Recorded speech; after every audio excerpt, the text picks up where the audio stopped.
নমস্কাৰ পুনৰবাৰ অম্বুবাচী মেলাৰ শুভেচ্ছা জনাই আজি ভিডিঅ'টো আৰম্ভ কৰিছোঁ।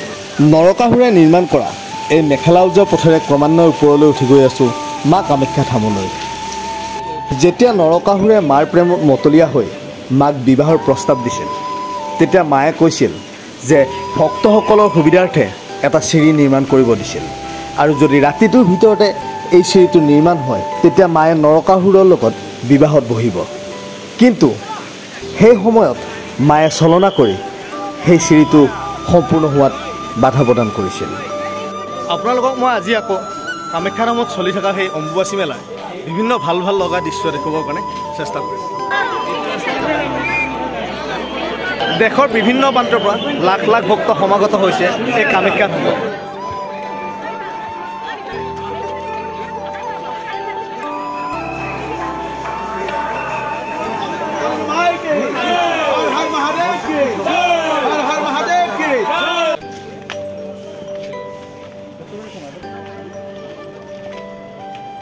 (1565) চনত ৰজা নৰনাৰায়ণে পুনৰবাৰ নিৰ্মাণ কৰিছিল মা কামাখ্যা ধাম আৰু পূজাৰী ৰূপে দায়িত্ব অৰ্পণ কৰিছিল কেন্দুকোলাই।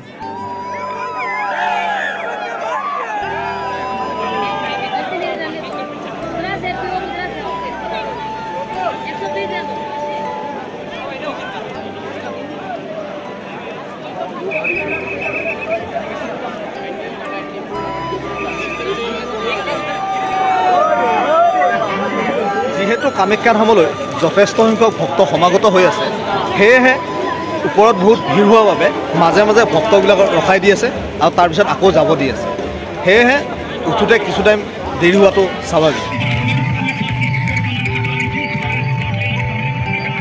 ইমান ডাঙৰ মেলা এখন সুচাৰুৰূপে চলাই নিবৰ বাবে মই প্ৰশাসন আৰু অসমৰ মুখ্যমন্ত্ৰী ডক্টৰ হিমন্ত বিশ্ব শৰ্মা ডাঙৰীয়াক ধন্যবাদ জ্ঞাপন কৰিছোঁ। বহুত দূৰ খোজকাঢ়ি গৈ আছোঁ আৰু কিছু দূৰ যোৱাৰ পিছতে আমি কামাখ্যা ধামত প্ৰৱেশ কৰিম।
আপোনালোকক মই আজি অম্বুবাচীৰ বিভিন্ন ভাল ভাল লগা দৃশ্য দেখুৱাবৰ কাৰণে চেষ্টা কৰিম। আপোনালোকে মোৰ ভিডিঅ'টো চাই কেনেকুৱা পালে মোক জনাবলৈ নাপাহৰিব।